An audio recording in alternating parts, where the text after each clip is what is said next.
오늘은 3월 셋째 주일이며 사순절 다섯째 주일을 보내고 있습니다.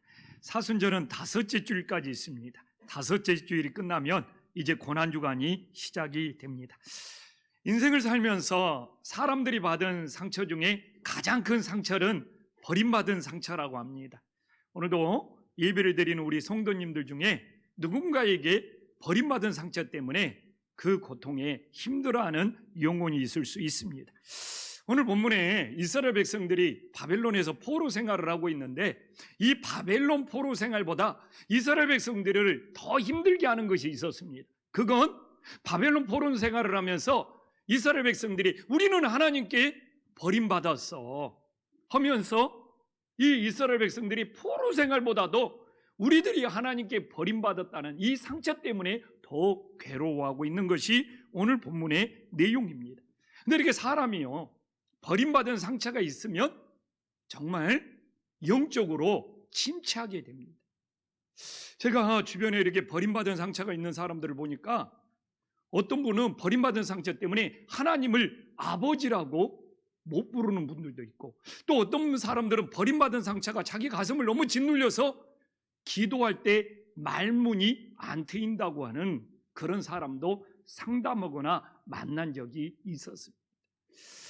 그러나 우리 하나님께서는 우리들이 버림받은 상처가 있을지라도 누구보다도 우리의 상처와 우리의 아픔을 잘 알고 계시는 주님이 됨을 믿으시기를 간절히 소망합니다.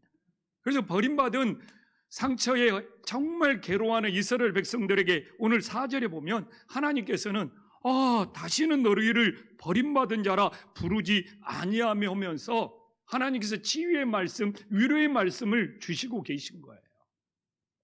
그래서 오늘 말씀을 통하여 하나님께서 이스라엘 백성들의 버림받은 상처를 어떻게 치유하는지 깨닫고, 혹시 우리에게도 상처가 있다면 이 사순절 기간 동안 주님의 사랑으로 모두 치유되고 회복되는 은혜의 역사가 있기를 간절히 소망합니다. 이사야는요, 크게는 두 부분으로 나눌 수 있고 세밀하게 하면 세 부분으로 나눌 수 있습니다. 그러나 크게 나누면 1장부터 39장까지가 전반부고 40장부터 66장까지가 후반부입니다.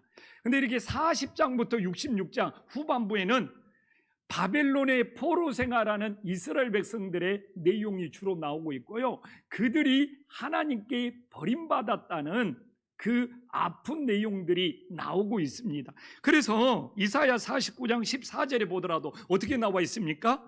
오직 시온이 이르기를 여호와께서 나를 버리시며 주께서 나를 잊으셨다는, 정말 이스라엘 백성들이 이 상처에 고통받고 괴로워하고 있었습니다. 그래서 오늘 이 이사야 62장은 성경에 나와 있는 이스라엘의 버림받은 상처에 대해서 하나님이 최고의 사랑의 답변을 하고 있는 장입니다. 그래서 오늘 이사야 62장 1절을 시작하면서도 시온을 위하여 잠잠하지 아니하며 쉬지 아니하인다. 그러니까 하나님의 사랑은 너희들이 바벨론 포로 생활한다고 해서 하나님의 사랑이 쉬거나 멈추지 않고 하나님의 사랑은 계속되고 있다는 것을 우리들에게 전해주고 있는 것이죠. 근데 문제는 뭐냐? 우리의 상처받은 마음이 주님의 사랑을 가려버린다는 겁니다.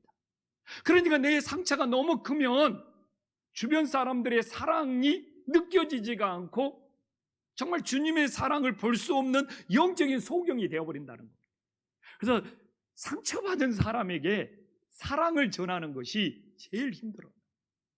오히려 상처받은 사람에게 사랑을 전하는데 그 상처받는 사람은 너가 나를 무시해? 너가 나를 비웃어? 이렇게 받아들이는 경우도 허다하다는 겁니다. 근데 지금 이스라엘 백성들이 상처받은 것은 가슴 아픈 일이지만 그 상처 때문에 주님의 사랑을 받아들이지 못하는, 그 상처가 주님의 사랑을 가로막는 장애물이 되고 있음을 우리들에게 보여주고 있는 것이죠.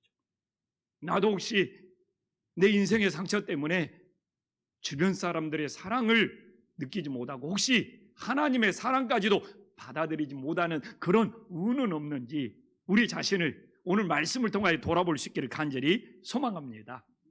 근데 주님께서는 이 쉬지 아니하는 사랑을 보여주는 이유가 무엇입니까? 오늘 1절에 보면 구원의 횃불, 우리 마음속에 구원의 횃불이 타오르기를 바라는 마음으로 주님께서는 쉬지 아니하는 사랑을 보여주고 있다는 것이죠. 그래서 주님은 오히려 우리의 상처의 문제보다 더 큰 문제는 뭡니까? 구원받는 문제라는 겁니다. 그래서 오늘 구원의 횃불이라고 그러잖아요. 상처는 우리를 우울하게 하고 우리를 어둠 속에 우리 인생을 가다버립니다. 그러나 이 구원의 횃불이 우리 마음속에 찾아왔을 때 이 어둠의 상처가 모두 물러가는 은혜의 역사가 있기를 간절히 소망합니다. 그래서 하나님께서는 상처를 치유하지 않는 분이 아니라 오히려 구원의 횃불을 통하여 어둠의 상처를 물러가게 하는 능력의 주님이 됨을 깨달으시기를 간절히 소망합니다. 그래서 교회의 본질은 무엇입니까? 구원의 횃불을 밝히는 것이 교회의 본질이에요. 생각해 보십시오. 어떻게 우리가 상처를 치유받았어요. 그러나 구원의 횃불이 없다면 우리는 부활의 생명을 얻을 수가 없는 거잖아요. 그래서 저는 구원의 횃불이 찾아와서 어둠의 상처를 물려가게 했을 때 우리의 근본적인 문제가 해결되고 부활의 생명을 얻을 수 있음을 믿으시기를 간절히 소망합니다. 그러나 구원의 횃불은 우리 마음속에 없는데 단지 이 상처만 어떻게 해결됐다고 했을 때 삶은 조금 편해질 수 있지만 이 부활의 생명은 얻을 수가 없는 것이 되지 않습니까? 그래서 혹시 오늘도 우리 인생에서 정말 이 구원의 횃불을 방해하는 모든 것들은 예수의 이름으로 물리칠 수 있는 하나님의 능력이 나타나기를 간절히 소망합니다. 사실 사람이 모인 곳에는 반드시 상처가 있어요. 가족들이 살면서도 상처를 주고받을 수밖에 없는 것입니다. 그렇기 때문에 가족들이 살면서도 서로 크고 작은 상처를 주고받는데 교회를 다니면서 교회 속에서도 얼마든지 상처를 저는 주고받을 수 있다고 생각을 합니다. 그러나 우리들이 가정에서 상처를 받든 교회에서 크고 작은 상처를 받든 그 상처 때문에 구원의 횃불을 사라지게 만들어버린다면 어떻게 되겠습니까? 얼마든지 그럴 수 있거든요. 나 교회 다니다가 무슨 상처를 받았다고 하나님을 떠나버리고 주님과 멀어져서 구원의 횃불이 내 삶 속에 사라져버린다면 남는 것이 뭐가 있나요? 그래서 저는 상처받는 것은 가슴 아픈 일입니다.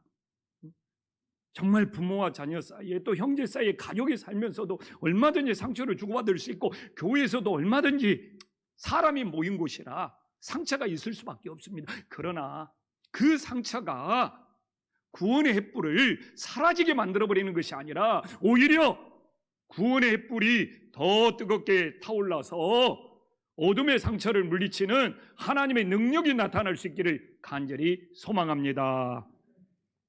그러면 하나님은 쉬지 않는 사랑을 어떻게 전하고 있습니까? 6절에 보니까 파수꾼을 세우시고 있어요.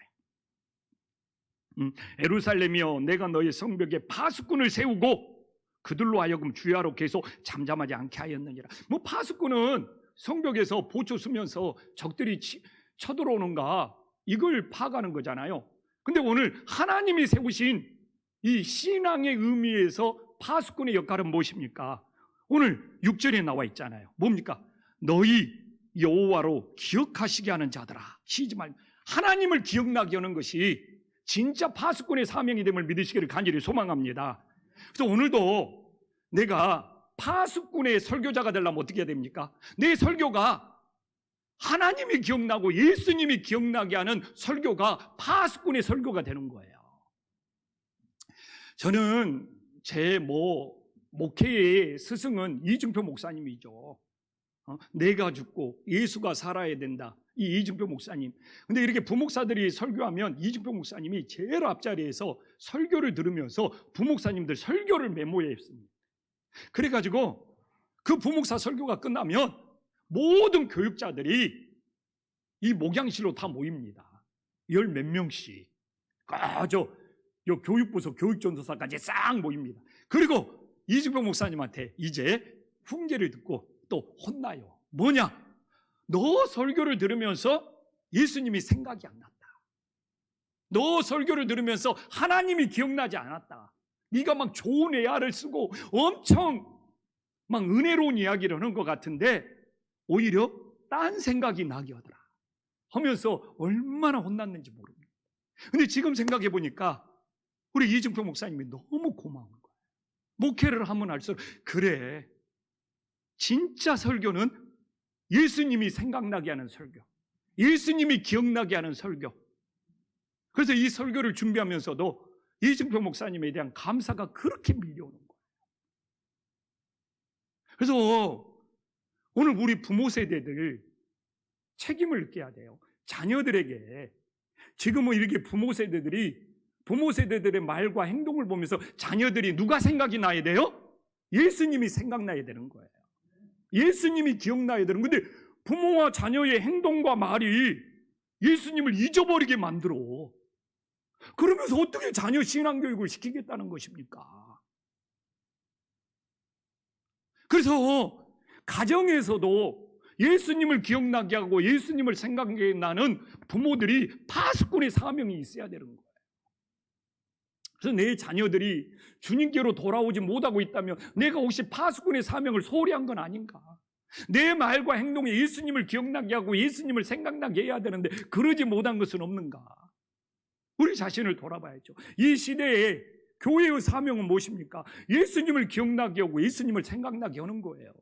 그러나 이 땅에 지금 교회들을 바라보면서 예수님이 생각나고 예수님이 기억나야 되는데 교회가 자신들의 욕심으로 가득 차 있다, 이렇게 된다면 어떻게 그들을 예수님께로 인도할 수 있겠습니까? 그래서 오늘 우리 김포한신교회가 왜 이 코로나 속에서도 목장이나 모든 성도들이 선교하고 구제해야 되느냐? 선교하고 구제만큼 예수님을 생각나게 하는 일이 있을 수가 없기 때문에 그러는 거예요. 그래서 신앙생활하면서 달라요. 어떤 사람들은 자신을 드러나게 하고 뭔가 다른 것을 생각나게 하는데 진짜 성령이 붙들린 사람은 하나님을 기억나게 하고 하나님을 생각나게 하는 거예요. 그래서 제 설교뿐만 아니라 정말 찬양을 부르든 기도를 하든 교회에서 하는 모든 걸 통해서 또한 우리들이 가정에 돌아가서도 우리들의 말과 생각이 예수님을 기억나게 했을 때 그것이 바로 이 시대에 우리들이 파수꾼의 사명을 감당하고 있는 주님의 자녀들이 됨을 믿으시기를 간절히 소망합니다. 그러면 하나님이 우리들에게 구원의 횃불을 주시잖아요. 횃불은 빛이고 밝은 거잖아요. 그러면 우리 마음속에 어둠의 상처가 물러가잖아요. 그러면 우리들이 어떤 은혜를 받죠? 오늘 2절에 보면 하나님이 새 이름을 주시는 은혜를 주신다는 거예요. 당연하죠. 어둠의 상처가 물러가고 구원의 횃불이 찾아오니까 우리의 인생이 새 이름을 통해 어떻게 되는 거예요? 새롭게 변화되는 거예요. 그래서 너는 여호와의 이름으로 정하실 새 이름으로 일컬음이 될 것이다. 그래서 이스라엘 백성들이 구원의 횃불을 통하여 과거의 상처는 물러가고 새로운 존재로 변화되는 은혜의 역사가 있음을 믿으시기를 간절히 소망합니다. 또한 이 새 이름은 무엇입니까? 우리의 이름이 하늘나라 생명책에 기록될 때 우리는 어떻게 되는 거예요? 그것 또한 새 이름이 됨을 믿으시기를 간절히 소망합니다. 그런데 생각해 보십시오. 우리가 구원의 횃불로 어둠의 상처가 물러나고 새 이름을 받았는데 여전히 과거의 상처에 매여 있다면 우리가 새 이름의 은혜를 누리고 있느냐 이거예요.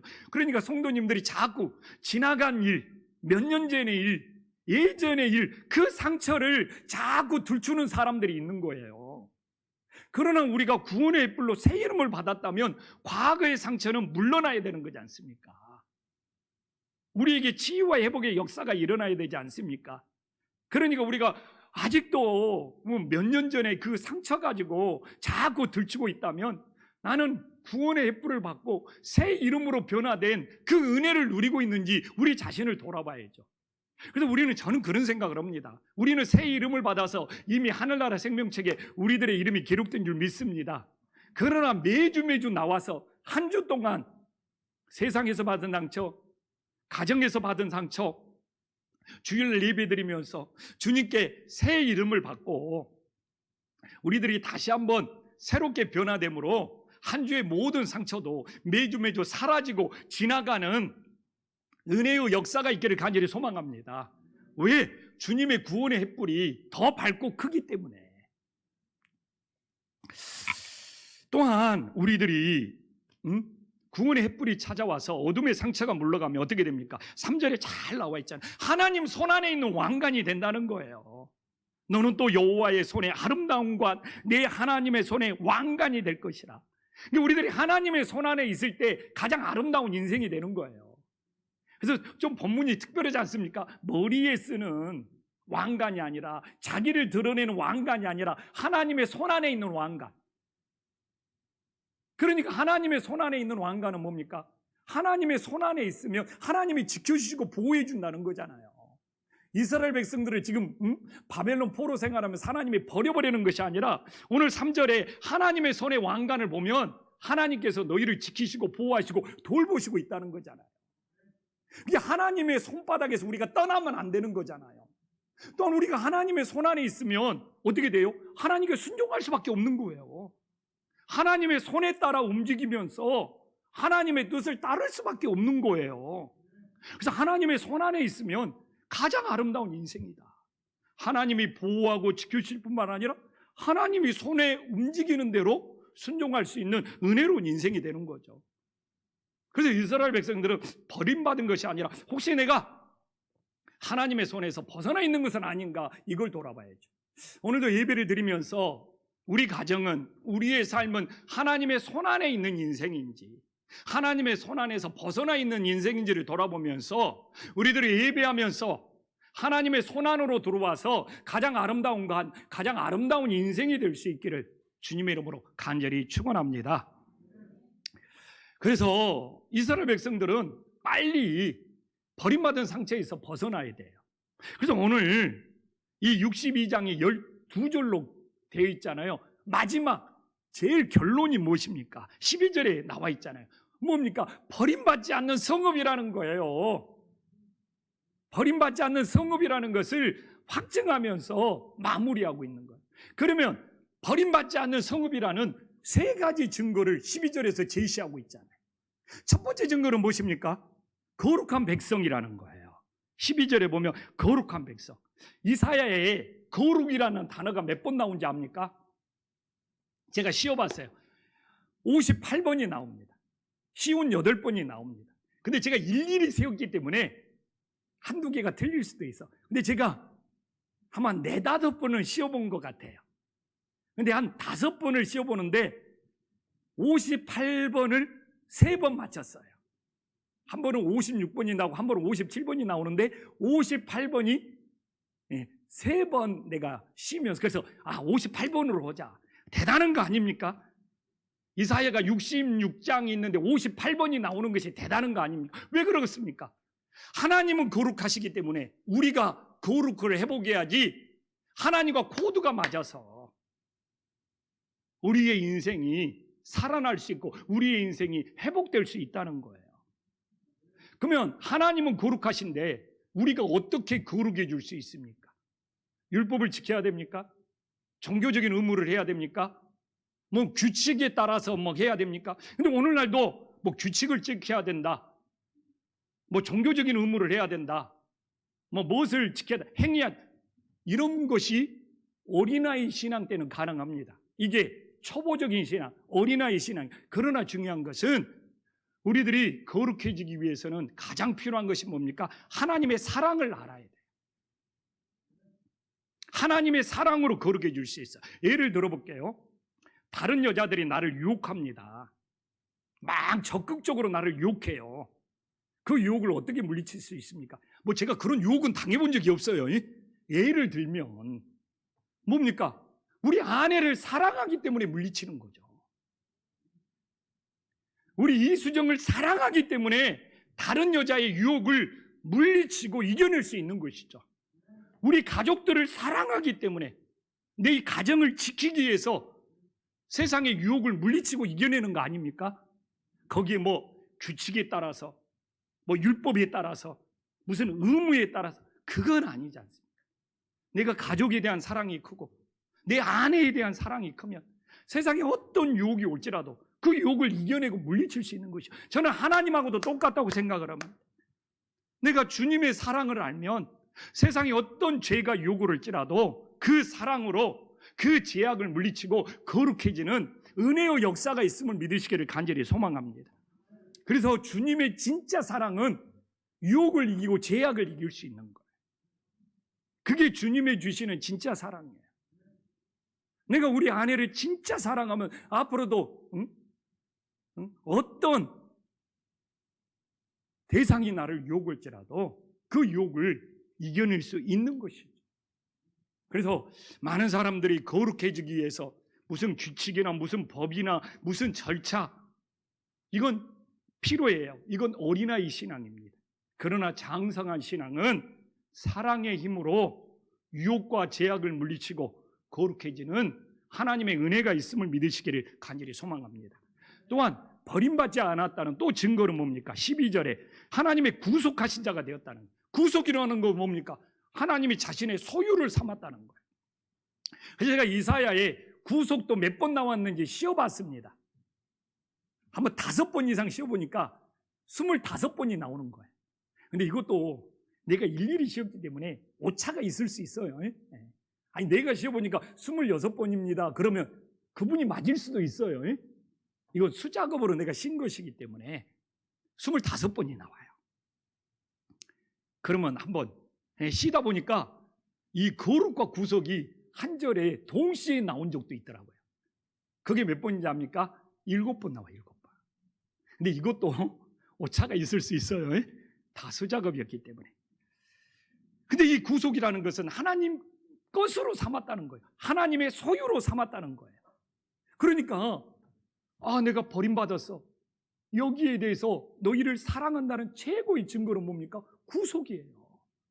그래서 이사야 43장 1절에도 얼마나 내가 너를 구속하였고 내가 너를 지명하여 불렀나니 너는 누구 거라고? 내 것이라. 하나님의 소유가 되었다는 것이죠. 그래서 하나님은 우리를 버리거나 떠나지 않습니다. 하나님께서는 우리를 정말 구속하여 어떻게 해요? 자신의 소유로 남으셨어요. 근데 우리가 하나님의 소유가 되었습니다. 그럼 생각해 보십시오. 모든 일을 내가 결정할 수 있습니까? 난 하나님 것인데 하나님이 결정해야죠. 그래서 우리가 나는 하나님의 소유된 백성이 하면서 모든 일을 자기가 결정하고 있어. 자기가 선택하고 있어. 이건 앞뒤가 맞지 않지 않습니까? 그래서 하나님이 나를 구속하여 하나님의 소유로 삼아주신 것이 나를 버리지 않고 나를 책임져 주신다는 최고의 사랑인데, 그러면 나의 소유주가 되시는 우리 주님께서 모든 걸 결정하고 모든 걸 선택해야 되지 않습니까? 그래서 우리가 기도함으로 우리 주님께 모든 걸 결정권을 맡길 수 있는 그런 은혜의 역사가 있기를 간절히 소망합니다. 그래서 우리는 모든 일을 할 때 요새 결정장애라는 말을 쓰더라고요. 주님께 기도하지 않냐면 나는 결정할 수 없어. 이런 결정장애가 필요한 거예요. 그래서 저는 결정장애가 있는 사람입니다. 신앙생활을 하면서. 왜? 주님께 기도하고 주님께 묻고 주님이 결정해 줘야 돼. 제가 저 힘으로 결정할 수가 없는 거예요. 이게 진짜 하나님의 구속을 받고 하나님의 소유된 백성이 되었음을 믿으시기를 간절히 소망합니다.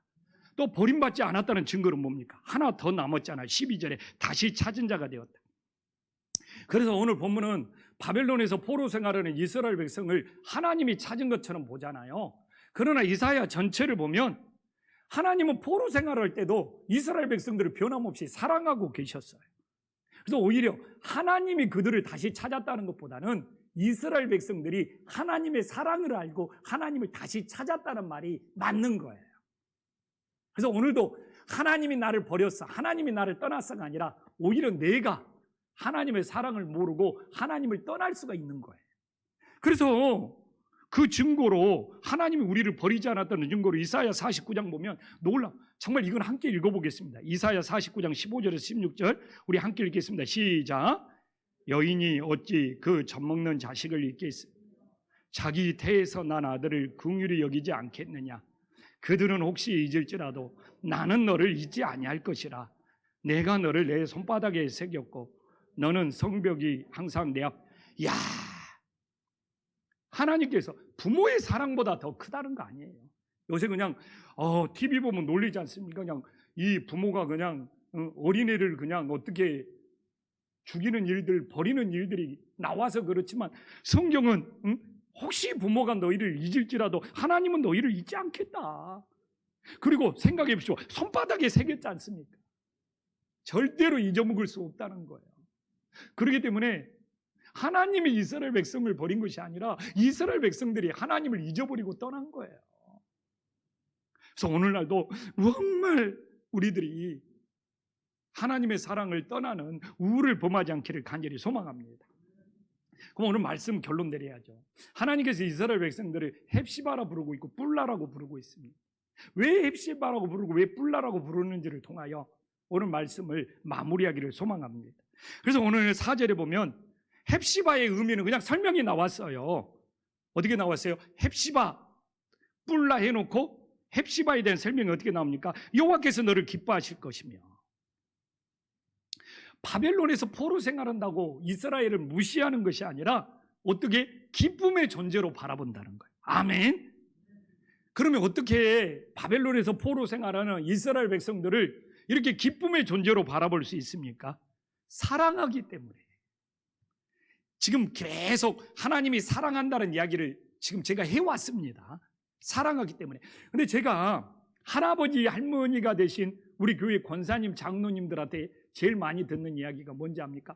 내가 내 자녀를 키울 때는 그렇게 이쁜지, 그렇게 자녀를 볼 때 기쁜지 몰랐다는 거예요. 왜? 본인이 사는 것이 힘들었기 때문에. 그런데 손주를 볼 때는 그렇게 이쁘고 그렇게 기쁘다는 거예요. 이야기를 굉장히 많이. 왜? 그냥 사랑의 마음으로만 바라보기 때문에 그냥 손주 자체가 어떻게 돼요? 기쁨의 존재가 되는 거예요. 하나님은 정말 누군가를 사랑의 마음으로 바라보면 기쁨의 존재로 만들어요. 그렇기 때문에 하나님이 나를 바라볼 때도 왜 나를 기쁨의 존재로 바라보느냐? 구원의 횃불을 통하여 나를 사랑하시기 때문에. 근데 이게 똑같습니다. 사람도 내가 사랑의 마음으로 바라보면 그 사람이 기쁨의 존재이지만, 근데 이 문제는 뭡니까? 내가 상처의 마음으로 바라보잖아요? 그러면 그 사람을 정죄하고 판단하는 거예요. 이게 상처의 마음을 가지고 사람들을 바라보고 지내는 사람들은 굉장히 트집을 잡고 자기 상처가 그 사람한테 투영이 되는 거예요. 그래서 안 잊고 때로는 막 그 존재를 무시하기도 하고. 왜? 상처의 마음으로 바라보기 때문에. 그러나 정말 우리 할아버지 할머니들이 손주가 그렇게 이쁘고 손주 사진만 봐도 기쁘다는 분들을 제가 여러 번 듣어요. 왜? 그냥 사랑의 마음으로 바라보기 때문에. 그러나 저도 그 마음을 조금 느껴요. 그냥 우리 딸이 그냥 가끔 저한테 싫은 소리를 해도 그냥 이뻐요. 사랑스러워요. 기쁨의 존재예요. 그래서 아침에 딸 보면 그냥 제가 미소를 지으면서 막 웃어요. 그러면 우리 딸은 아빠 웃는 것이 기분 나빠. 왜 아침부터 웃어? 막. 근데 그 말 들어도 좋아요. 왜? 사랑의 마음으로 바라보기 때문에 기쁨의 존재가 되는 거예요. 제가 예를 들자는 거예요. 그러나 이게 상처의 마음으로 바라보면 그 사람의 흠을 잡고 트집을 잡고. 그러나 하나님께서 나를 상처의 마음으로 바라보시고 있습니까? 아니죠. 사랑의 마음으로. 그게 헵시바예요. 헵시바. 이 헵시바라는 것이 놀랍습니다. 내가 딸 하나 더 낳았으면 헵시바라고 이름을 지었을 텐데. 조 헵시바. 야, 너는 내 기쁨의 존재야. 그래서 정말 하나님이 나를 기쁨으로 바라보는 헵시바가 된 것처럼 우리가 이 세상을 살면서도 우리 가족을, 우리 주변 사람들을 사랑의 마음으로 바라봐서 헵시바로 만들 수 있는, 기쁨의 존재로 만들 수 있는 은혜로운 세상이 될 수 있기를 간절히 소망합니다. 또 하나는 뿔라는 뭡니까? 4절에 내 땅이 결혼한 것처럼 됐다. 이게 결혼이라는 것은 하나가 되었다는 거잖아요. 성경에서 결혼은 신랑과 신부가 한 몸을 이룬 것입니다. 그래서 이스라엘이 버림받은 것이 아니고 정말 신부와 신랑이 결혼하듯 너희와 나는 하나의 몸이 되었다는 거잖아요. 얼마나 대단한 사랑의 고백입니까? 뿔라는 사랑으로 한 몸이 된 거예요. 그렇기 때문에 저는 정말 내가 다음에 누구를 주례한다 그러면 이 헵시바와 뿔라를 설교할 겁니다. 부부 사이는 뿔라가 돼야 된다. 헵시바가 돼야 된다. 이게 최고의 저는 사랑의 관계다. 그래서 이스라엘 백성 포로 생활한 너희들 버린 것이 아니야. 뿔라야 너희는. 우리는 서로 사랑함으로 한 몸이 된 거야. 이 고백을 전하고 있는 거잖아. 그래서 이 시대에 살아가는 저는 정말 부부들이 뿔라의 한 몸 된 사랑을 회복할 수 있기를 간절히 소망합니다. 오늘날 코로나에 많은 통제, 많은 제약이 있잖아요. 그리고 막 자가격리. 그래서 포로 생활하는 것처럼 진짜 답답함을 느끼는 정말 이 시대의 사람들이 많습니다. 그래서 코로나 블루, 막 코로나 우울증. 그리고 저도 가끔은 포로 생활하는 것처럼 답답할 때가 있어요. 정말 반복되는 사람. 그리고 얼마나 조심해야 됩니까? 내가 정말 뭔가 코로나에 걸리면 이게 교회에 끼치는 진짜 이 피해가 막대하기 때문에 사람들을 피해 다닌다니까. 그래서 그냥 교회에서도 막 성도들이 우르르 모여 있어서 내가 살짝 피해가더라도 코로나 조심하고 있구나 이해해 주시기를 바랍니다. 막 사랑이 없다고 막 이상한 눈으로 바라보지 말고 진짜 필요해요. 제가 제 하나의 존재가 아니잖아요. 이 코로나 속에서 이 교회를 지탱해야 되잖아요. 그렇다고 하나님이 이 코로나 속에 우리가 통제받고 제약되고 자가격리도 하고 코로나 우울증도 밀려오고 그렇다고 하나님 우리를 떠나고 하나님 우리를 버린 거냐고. 참 이게 맞아떨어진다. 하나님 우리를 결코 떠나거나 버리지 않습니다. 이 코로나 속에서도 하나님 우리를 헵시바라 하면서 기쁨의 존재로. 왜? 우리를 사랑하기 때문에.